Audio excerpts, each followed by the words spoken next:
Today we talk about the New Zealand shooting, Beto O'Rourke, actually Andrew Yang, and other presidential politics. This is Matt Field, and this is Ditch Your Political Party Podcast.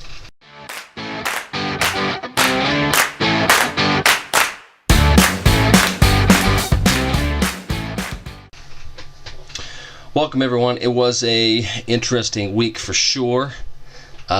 There were a lot of things that were dragged through the mud, particularly that of the New Zealand shooting. We made mention to it last week, particularly for the reason of just saying that we just wanted to send out our prayers and recognize what had happened and to give our condolences to those that had experienced such a terrible, terrible event. But we didn't want to give any validation to the shooter or to anyone that would endorse something like that. Unfortunately, since we are as awesome as we are, no one else followed our lead. And the mainstream media blew it up into a bunch of moronic blah.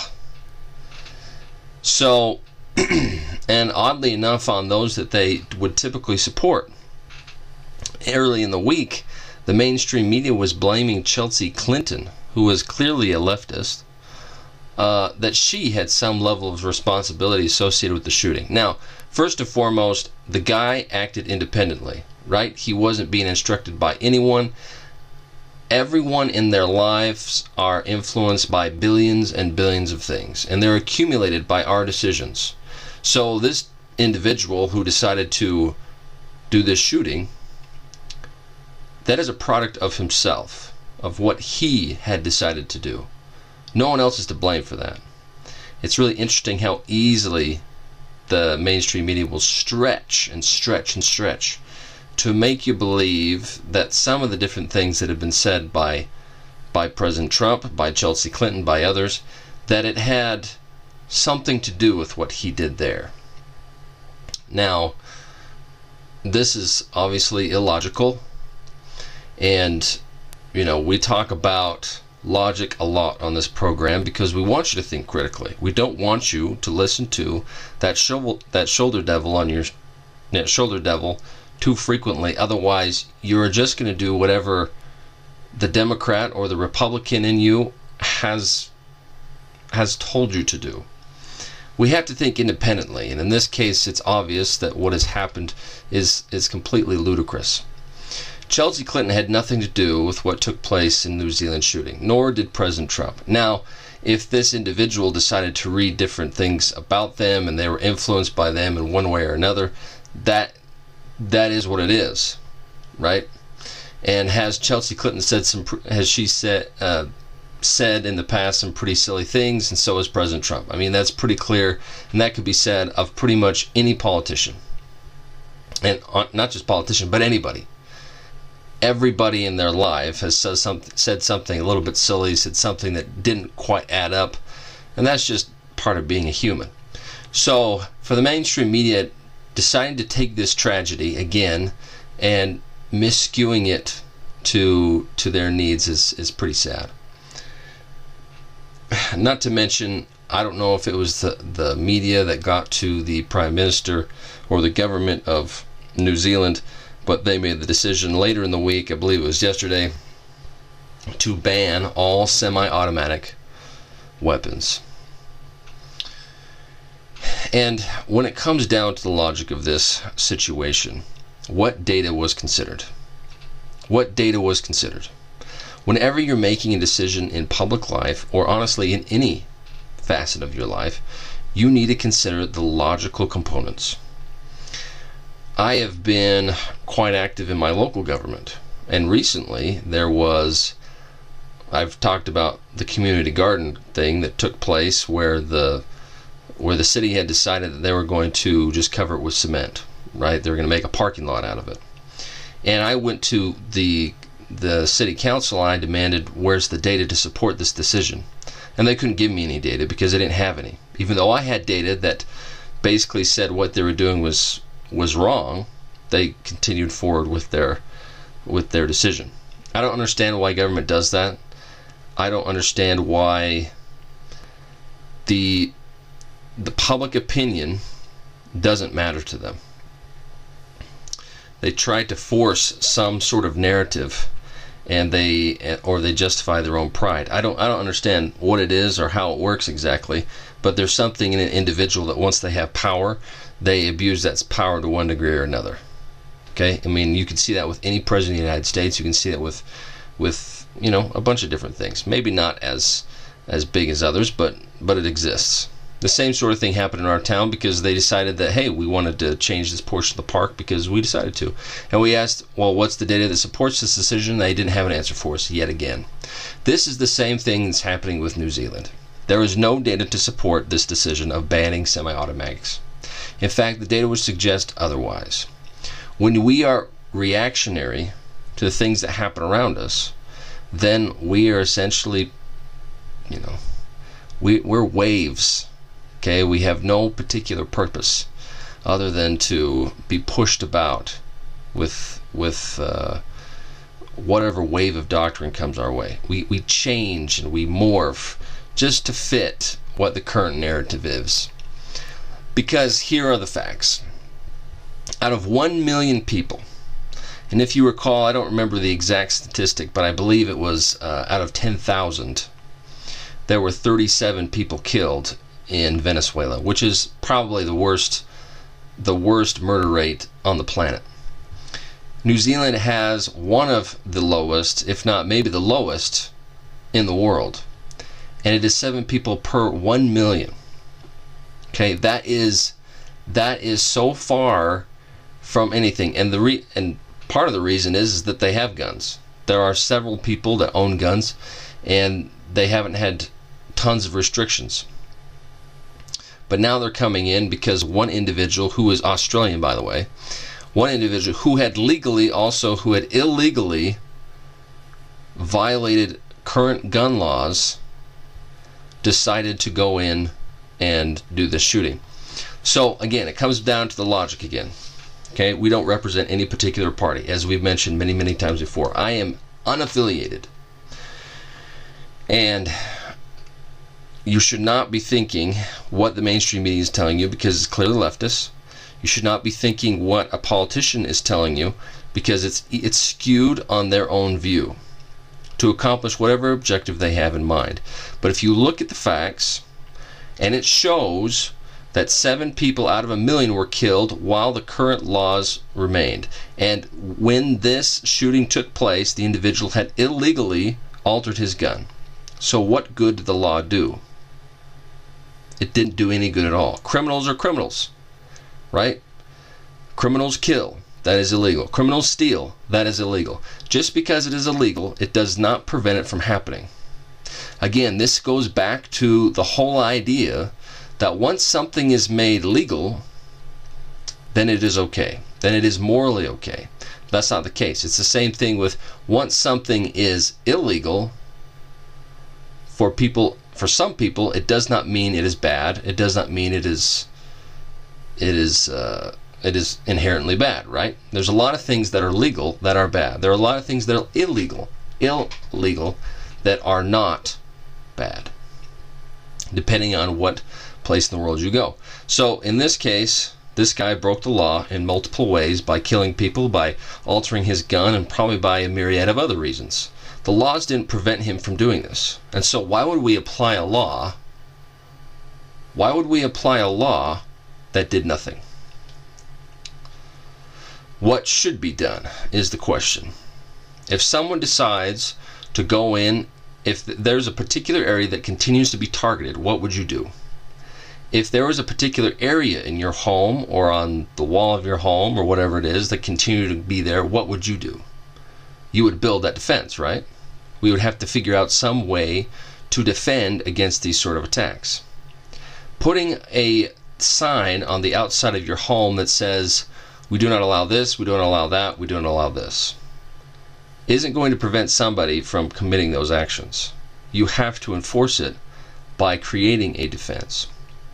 So I personally, if I were, king of New Zealand, the most logical thing to do is if we are having shootings at mosques, is we have armed guards at mosques, right? Or we provide funding or something like that. Something, well, and then that goes into the debate of, well, is the government responsible for paying for something like that and different things along those lines, and does it logically fit into the budget and blah blah blah blah, right?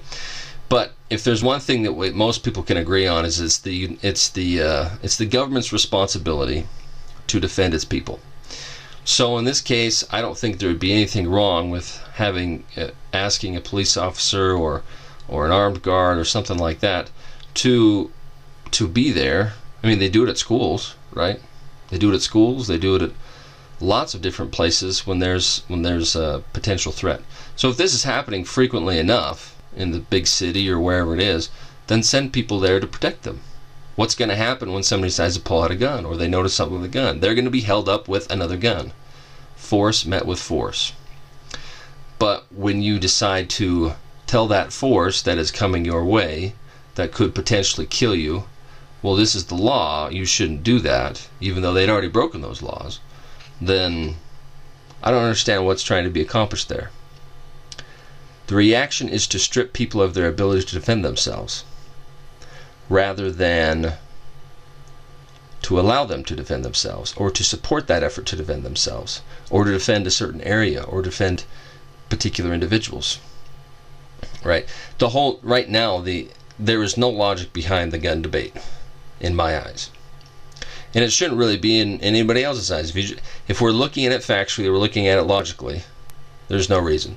And the main thing that the mainstream media is saying is, and it's just the dumbest argument in the world. If you don't agree with us, you don't care about people that get killed. You don't care about, silly things like that. Of course, I don't like people. I don't like people in general. So I'm okay if they die. Yes, that's me. Yeah, what an argument. Bravo. Slow clap for them. So, especially, I mean, again, it comes back to, when you have healthy debates, there's going to be a give and take on both sides. And whether or not there is anything that ultra productive comes out of it, what should be evaluated when this is going back and forth is their argument logical? And that's really the basis of it all. Does it actually make sense? You don't want to base anything on a qualitative stance. You don't want to base it on the emotion. You don't want to, and that's exactly what the New Zealand government did. They decided that since this happened, they reacted emotionally, and they thought, hey, well, if I were to remove the gun from the situation, what would have happened? Well, nothing. Maybe he would have assaulted the people with a punch or a slap or that sort of thing. But it likely wouldn't have happened in that regard if you were able to remove the gun from him. The problem is how are you going to remove the gun from him? You're not going to be able to do that unless you went in and you massively took out all these guns from law-abiding citizens, because those are the only records you have. What are you going to do with the illegal people, the people that have guns illegally? You can't do anything about it because you have no registry on them. The only thing you can do is run around with the cops and try and do something to prevent them from using them or get them yourselves. But when it's not lawful, then if it's not lawfully obtained, there's no way to control it. So, it's unfortunate that public officials decide to function along the lines of what is currently residing in their head as opposed to what are the facts on paper. And how can we remedy the situation in the most logical fashion? I don't understand the gun debate. And honestly, if you're a listener, feel free to send me your side of that. Tell me how, by creating gun laws, it would prevent others from doing that. I mean, I'd really be interested to hear a sincere, logical case for why a gun law like this, banning semi-automatics, would make sense. I mean, because keep in mind, one of the main reasons the Second Amendment was instituted was to prevent government tyranny, for them to come after the citizen. And why was that included? Because it happened a million times in the past. How many times has the government tried to impose its will upon its people in the past? current and long past. It happens all the time. So that's why it's included. So, if anyone has a logical gun control argument, I would love to hear it, because I've never heard one. I legitimately have never heard one before. I understand the concerns behind it. I understand the emotion behind it. We don't want people to be killed. I mean, nobody does. But now you're just discussing death. You're discussing murderers. You're not discussing guns. People die from being stabbed, too. Do we outlaw knives? People die from getting hit by their car. Do we outlaw cars? I mean, that's the logic. That's literally the logic. And it sounds so silly when you put it that way, but here's the problem, is when you are slurping on your Kool-Aid with your angel devil sitting there on your shoulder telling you exactly what to do all the time, then you begin to believe that what they're saying makes sense. And you begin to fill in the blanks for those that are making sense. If you get into the habit of doing that, then of people, quote unquote, you respect, then you don't have the ability to think critically. Don't lose that ability. Ditch your political party. All right, get rid of your political party. Get rid of that whole banner that it stands for. You don't need to unregister as a Democrat or a Republican or Independent or whatever. But I'm extreme because I just want to cut all those ties. But to begin, just start thinking critically. Does this make sense? Is my politician actually doing what I believe is sensible? And unfortunately, more often than not, the answer is no.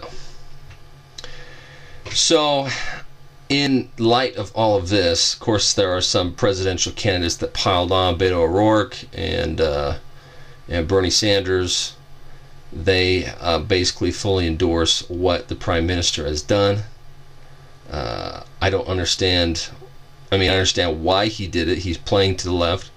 So is Beto. But the problem is that there's no way something like that would work in the United States. The process in which that takes place is much more robust. It's much more, it's a lot bigger deal to do this in the United States. In any case, and that leads us kind of into presidential politics, so I'll get to that in just a second. First, are you a business owner?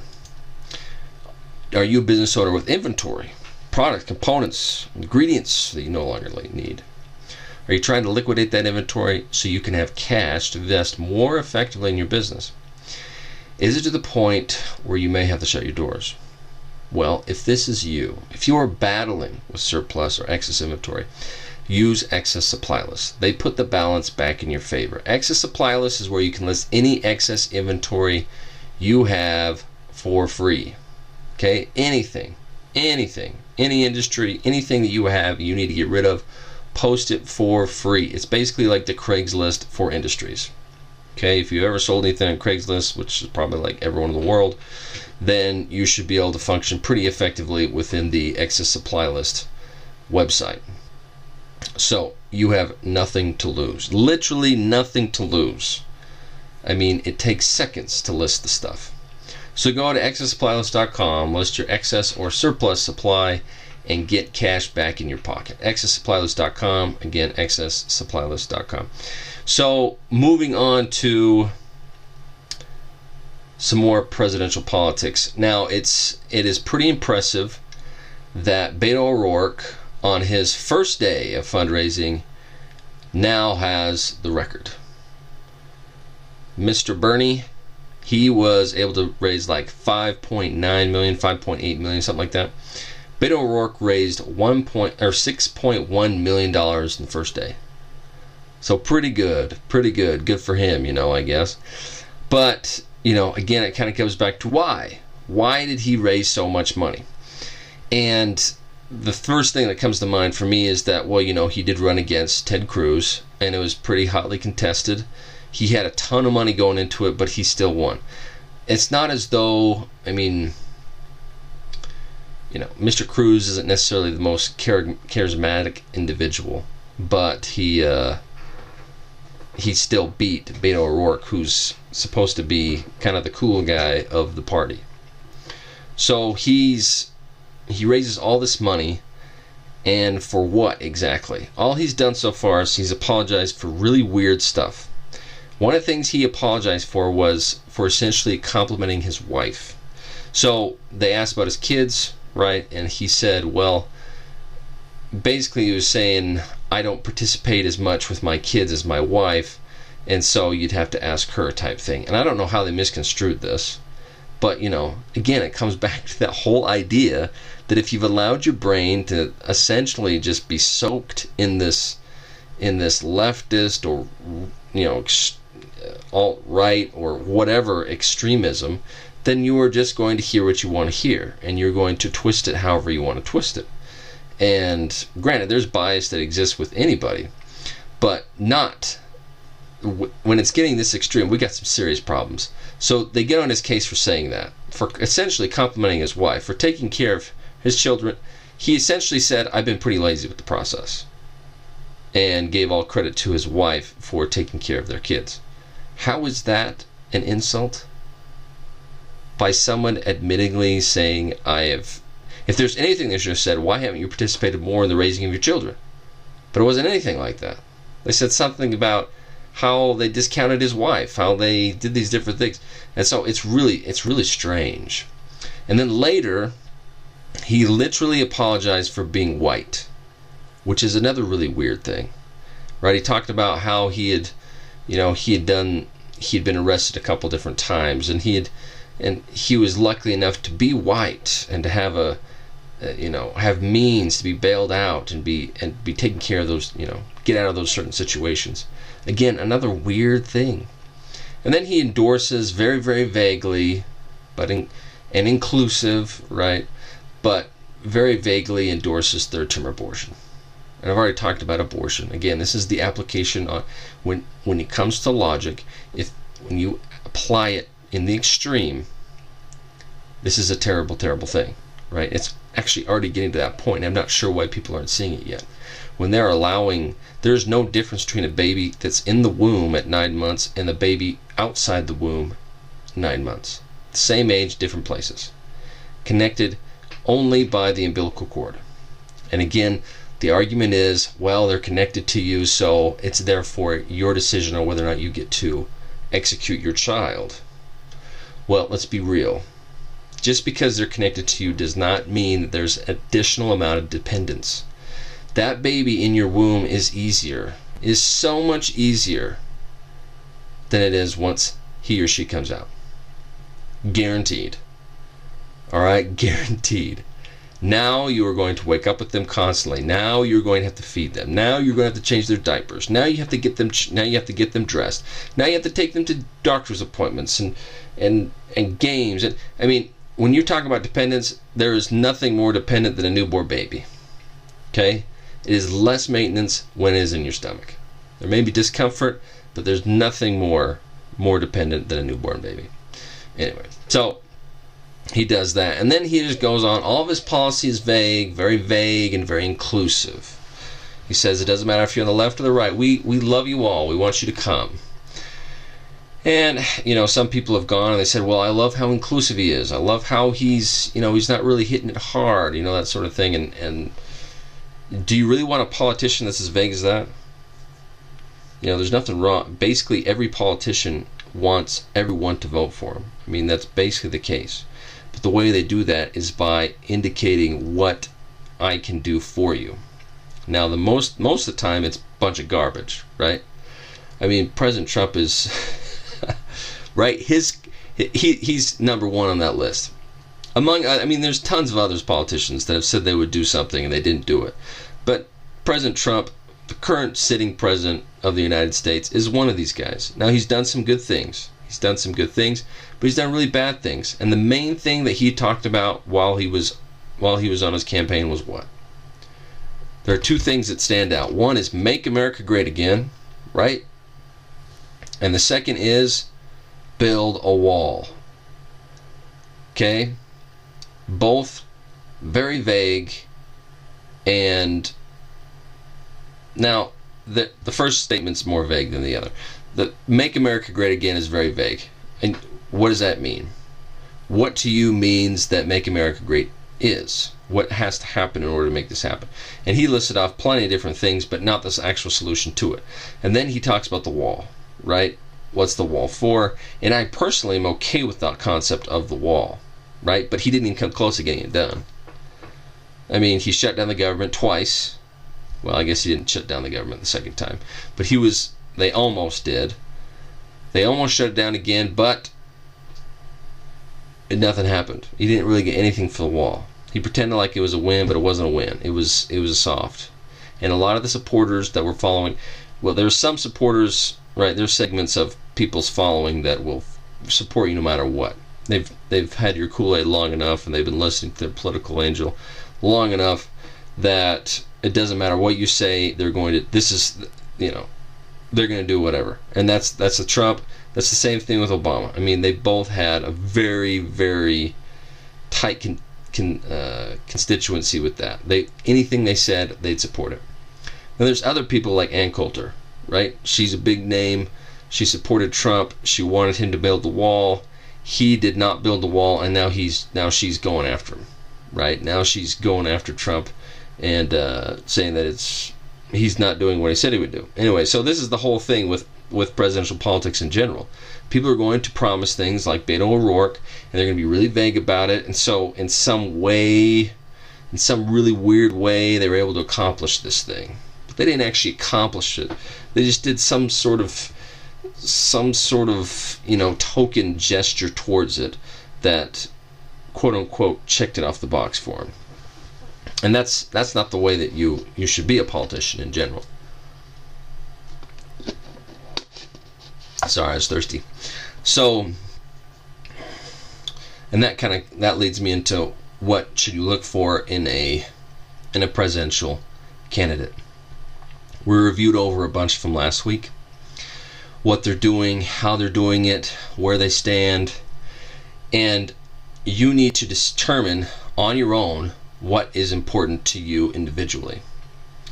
Right? We all make up a collective effort. You need to determine what's important to you individually, and if it sits logically in the grand scheme. So, if you want free college, if that's important to you, and you want to get behind Bernie, well, hang on a second. Is free college a good idea? The answer is no, of course, because there's no such thing as free college. There's no such thing as free in general. I've got a friend who will sign up on Facebook all the time, and they win a bunch of stuff, right? To them, it's free. It's definitely free for them, but that came from somebody. That came from a business. That came from the individual that they're doing some sort of marketing effort. When people are marketing, when they're doing these different things, yeah, it's pretty easy. It's pretty easy to get to feel like you're getting something for free, but there's nothing that's really free. And so when you've got these efforts to say, hey, we're going to pay for your college, we're going to do all these different things, there's a couple questions you ask. Well, one, why is college so important to you? And it could be extremely important, if you're going to apply it logically and effectively. I did not find college super effective for me. I learned some different things in different classes, but everything else is just a big fat blur. And what I got from it, I don't know, except for maybe some connections, But you can join things now that connects you, like corporate alliances and things like that, where you can you can meet people. So you need to determine what is good for you, and then if it's going to actually be sustainable for the government. And the government providing schooling is not a good idea. Look at our public school system. We stink, right? There are a few that are very successful. Where do people go that have really good educations coming out of high school? They're going to a private school. And when you go to a university, it is essentially functioning as a private school to one degree or another. Right?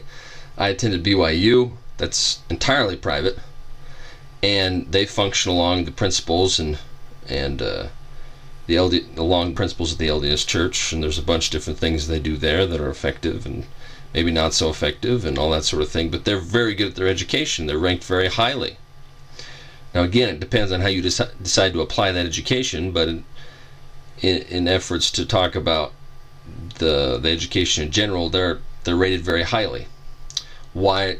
That's the funny thing is people in China, they come over to learn English just in America when they're in when they're in high school, but they get their education from their over in China, and they do very well.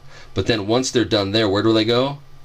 They come over to the United States to go to university because it's better, because it's private. It just comes back to the free market concept. When someone's being dumb, right? If someone's being inappropriate, or someone's they're not effective at their job in a private business, then they are eliminated. They are fired. They are downgraded. They are whatever. And someone else fills that position to more effectively service their clients or their students or whatever.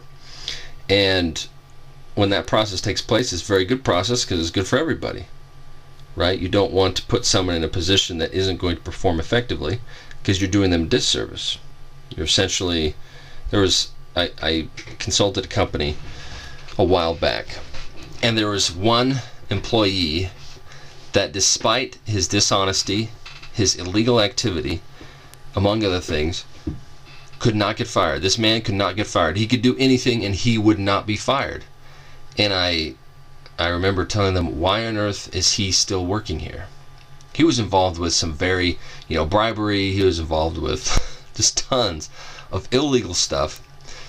And the owners, I don't know why they function this way, but they would just say that, hey, well, he couldn't get a job anywhere else. Well, see, that is a silly, silly idea.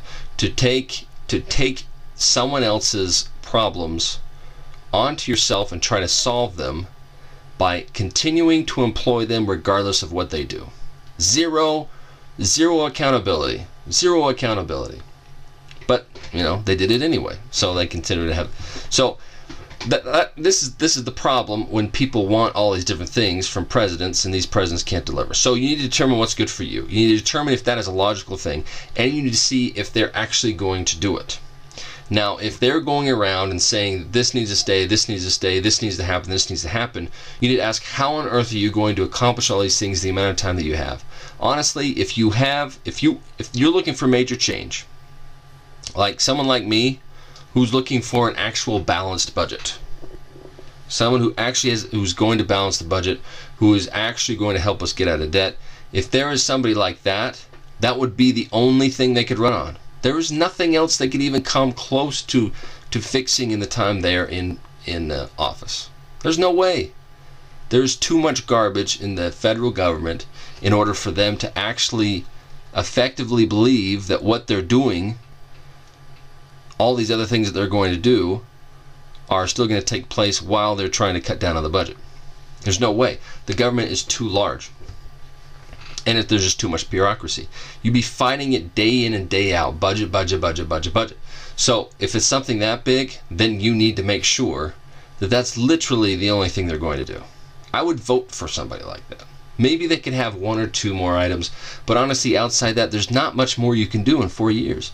And 8 years, you're not going to be able to do all that much more anyway. I mean, think of how long it's going to take for us to get out of debt. It's going to take forever. And it's going to take massive changes, and it's going to be very difficult for those in the lower tier of the economy. So look at your candidate, make sure that they make sense. If they do not make sense and they're spewing out whatever they want to spew out just to get your vote, do not vote for them. Or try and hold them accountable. Try and question them. Try and do different things to bring out the truth. Follow them very closely, read about them, whatever it may be. But don't believe what you hear from these politicians. Okay? Unfortunately, there aren't really very many that can do much at all anyway. The only thing that you can, that's the thing about the budget. I digress with the budget always. But that's the one thing the president could do about the budget. If they don't pass a clean bill, you don't have to sign it. You can stay shut down forever. And you can tell the states to make preparations to accommodate the needs of the airport and other things during that time. And honestly, what a great thing for federalists, or for federalism, right? Leaving the power to the states. Since when do we have to be a big corporate lackey overlooking? You know how far away Washington D.C. is from Utah? Thousands of miles. And do you have any idea? You think anybody in Washington D.C. has any idea what's actually going on over here?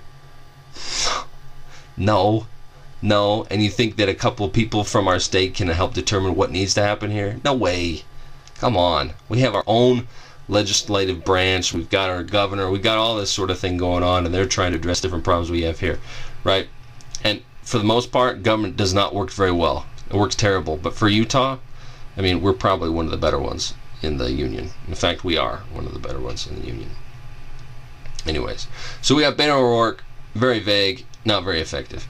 Andrew Yang is actually hitting up the is starting to get a little bit of coverage for really odd reasons, as usual. For some reason, what is it with the media? It's like they always have to throw in some weird ancillary something. It's got to be something very silly. The reason he's getting coverage is because of circumcision. He says that he has a position on circumcision. So he's okay with abortion, but he doesn't think that kids should be circumcised. So it's okay to kill a baby in the third term, or just before it comes out of the womb, but it's not okay for you to circumcise your male son. Okay, weird. So I mean, he's very specific, I'll give you that, but still very weird. And again, very weird reasons as to why he's being covered in general. It's very irritating the way that the media tries to do different things. Yeah, circumcision is going to be like, whoa, hey, what's this? It's definitely going to be a grabber. It's going to bring people in. But you still have the responsibility to actually report things that matter.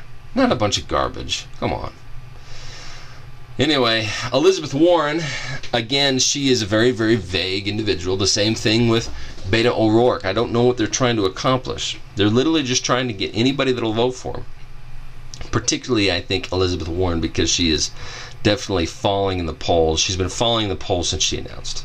She's not a very good candidate, and, I mean, you know, when you look across the board, she hasn't done a ton in general, but she's probably more organized than some, and she's probably a better choice than others, but it's just because she's probably a little boring. She's not as good looking as maybe Kamala Harris or whatever the case may be. So again, politics are so silly that if someone doesn't look the right way, or they didn't come from the right place, or whatever, that for some reason we have to eliminate them. Again, you have to think critically. Why on earth would you get rid of why would you get rid of an employee, right? Why would you get rid of an employee just because they look a little different? They're not as good looking as another person. As far as your employment is concerned, it makes no difference whatsoever. You keep the one that's most effective, not the one that looks better.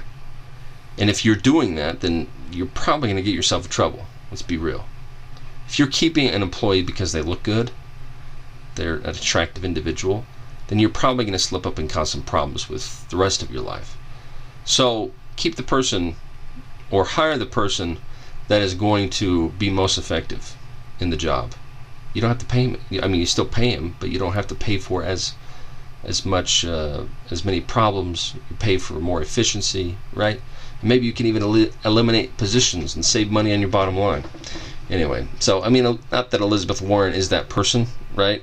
But she seems more organized than some of the others. But she's saying she shouldn't have an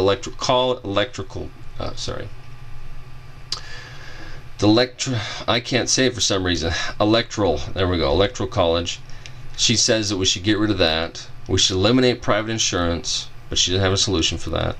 She's balanced between central and leftist. She went super left, and then she was coming back to the central. Like, just a couple of weeks ago, she was talking more centrist. And then she goes way to the left. With this, no electoral college, no eliminate private insurance, like that's super left. And then the other day she's talking about how capitalism is good. What? So, not making any sense. So, anyway. And then she's talking about slavery reparations. Okay? Why is this still a thing? If I recall, how long ago was it when that was eliminated? 1865. What year is it? 2019. Okay?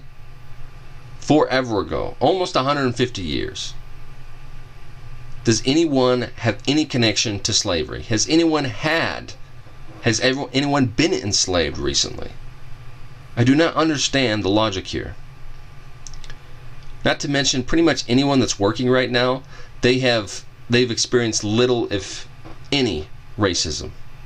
Like I've said, the people that are most openly discriminated against are white males.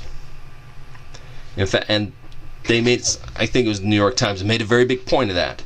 That said the front runners are a bunch of white guys. Can you imagine if you said the front runners are a bunch of black guys? The front runners are a bunch of Mexicans? Can you imagine how that would go over? It would be pandemonium. Again, not at all logical, but for some reason we have to tiptoe around the slavery question. Why are we even talking about slavery anymore? It was eliminated forever ago.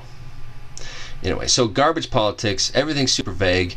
You have no idea what Elizabeth Warren stands for, other than I really, really want to be president. And she's grasping as many straws as possible. So, then we move on to Kamala Harris. But before we go on to Kamala Harris, let's talk about something that is probably a little bit more, not as intense, but maybe it's more intense. If you are struggling with autoimmune disease, I have family that have struggled with autoimmune disease. I know that it's a very difficult thing.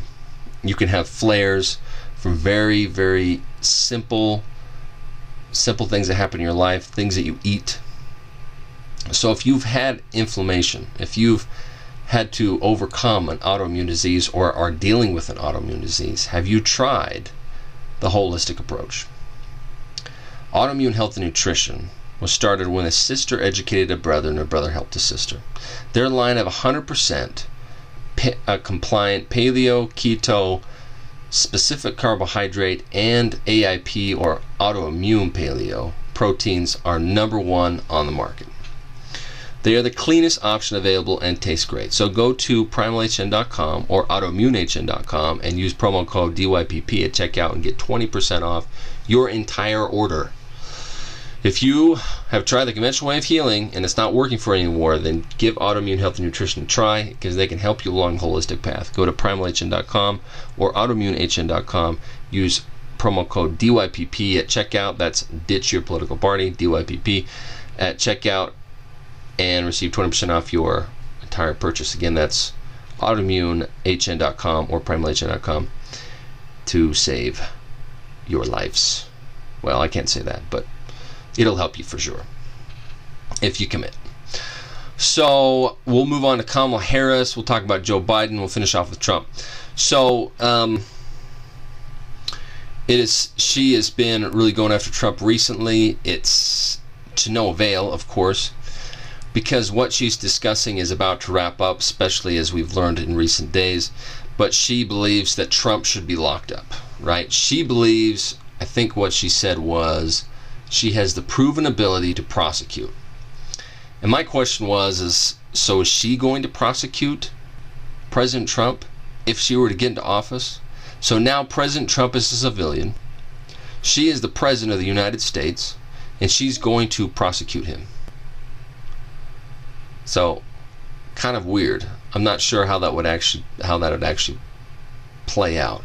But does anyone remember when people were talking about the idea of locking up Hillary and how outraged the media was? And now they're talking about locking up Trump, and they basically applaud it and they think it's a great idea. So, a little weird. Again, weird stuff. When you are willing to report on one thing that is exactly the same and not report on the other, it's clearly biased. I don't know. I wonder if the people in the mainstream media, if they believe that they're being objective. If they've really just been soaking in these leftist juices for so long that they believe they can be objective. And I don't know. Maybe they believe they're being objective, but I doubt it. Because come on. Are you really that blind you don't see these contradictions constantly? Like, they happen all the time. By the way, a contradiction is not logical, right? So, if your politician is contradicting themselves constantly, then maybe you need to take a look at it. Come on, Trump followers. Yeah, he's done some good stuff. He's done some good stuff. I'll give that to you. There's a lot of presidents that have done some good stuff, but what is the net gain? Have they really been overall a good president? And that'd be a very debatable question, I think, for Trump. For others, not so much. It'd be a blowout. I mean, I think for Obama it was a blowout. I think for President Bush it's a blowout. That they did not do very well. Probably the last somewhat decent president was probably Bill Clinton, but he wasn't. But I mean, as far as morality goes, the guy was terrible, and he still is terrible. He did some good things and not so great things, but I think probably he tried a small net gain. Ronald Reagan had a larger net gain, but there are several in the past that have just done terrible. They're standing on the shoulders of giants, but really the ones that had done some really good stuff are far, far into the past. All the others have just kind of, floundered. So Kamala Harris is going to prosecute Trump. Zippity-doo-dah. She probably won't be elected, if you ask me. Even though now they're starting to get behind her a little bit more because they're talking about, hey, the front runners are Beto O'Rourke and Joe Biden and Bernie Sanders, a bunch of white guys, a bunch of old white guys. Well, I guess Beto isn't an old guy, but Joe Biden has. I think I mentioned weeks ago that he would probably announce that following week, which he hasn't.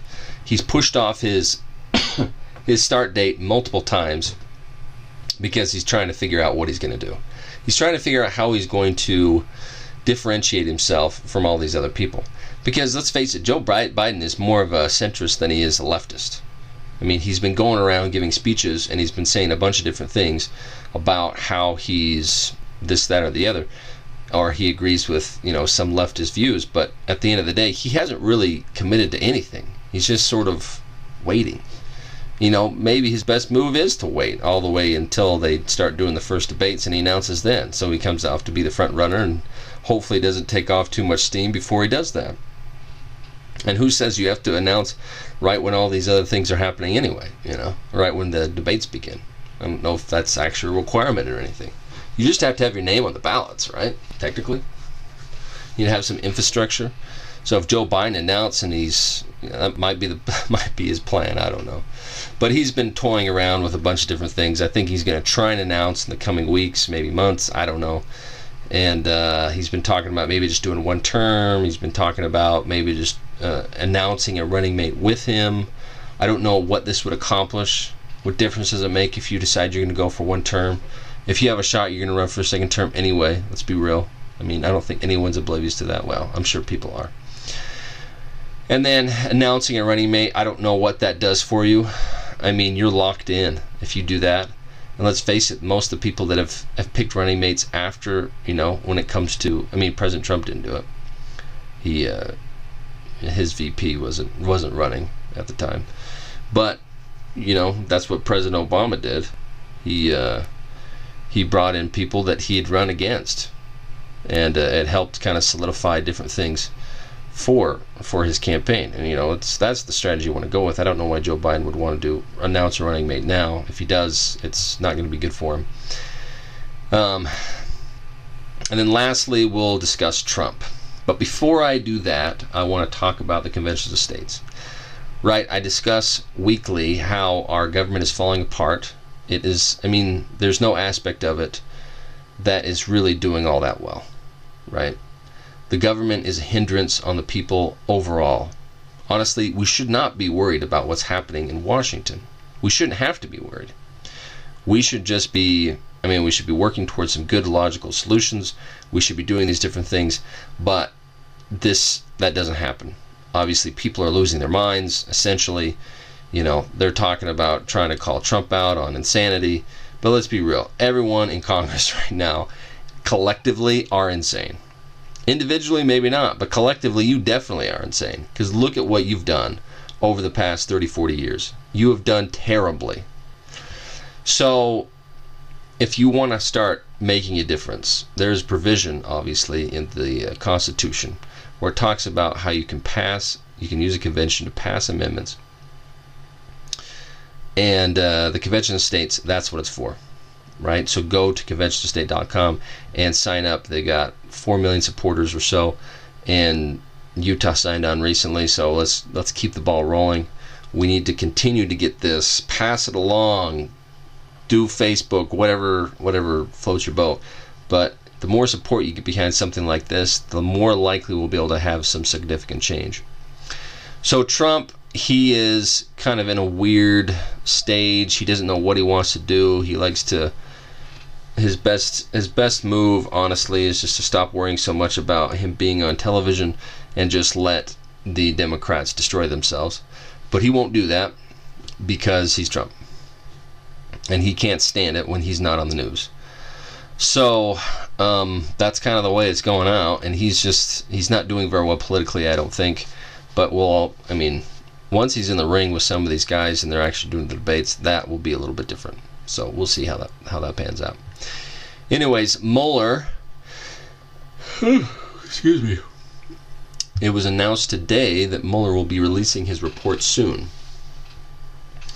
And probably the biggest thing in it is that they don't expect any more indictments. And that probably blew a lot of the leftists away. They wanted Trump to be thrown in jail. And that's the same thing that Kamala Harris was talking about in the middle of the week. She wanted him to be thrown in jail, but she wanted to prosecute him. But it's going to turn out, and as everyone expected, for the first 6 months, 8 months, maybe a year, they were talking about this whole Russian collusion thing, and people were kind of believing it, because let's face it, Trump's not the most savory character. But then we run into this issue with Mueller. He's been doing this investigation forever. He's had to basically brought in a few people in on some charges, mostly small issues. But again, I've mentioned this before and I'll mention it again. When you take people in public life and you put their lives under a microscope, most of the time you're going to find some infractions and you're going to get them on something, because that's just the way our politics are right now. Now, to have squeaky clean politicians, that'd be a great thing, but they don't exist, especially ones that are floating around Trump. So far all they've gotten are some small things like that, small indictments like that, and then they've got Manafort on violating Foreign Lobbying Registration Act, and then Cohen with some taxi medallions, right? It's kind of it's kind of like the way they got these guys is maybe they have a bigger crime somewhere, or they believed they had a bigger crime somewhere, but they pulled an Al Capone and they just got him on some tax evasion, right? So they don't expect anything to happen with Trump. It's a big hoax. That's what Trump's calling it, and I kind of believe him, because let's be real.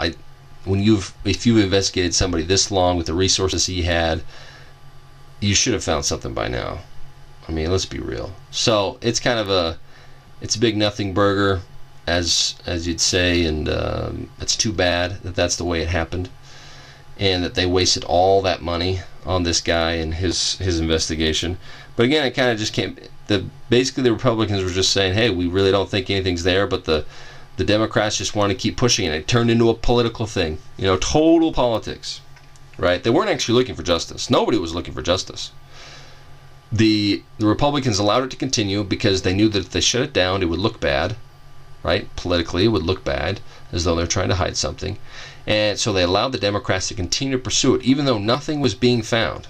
They had already convinced themselves, again, they'd been listening to their shoulder devil, that there was something there. And so they just kept looking and just kept looking. And anytime somebody said something, they'd fill in blanks for them. Oh, this must mean that Trump did this and Trump did that, blah, blah, blah, blah, blah.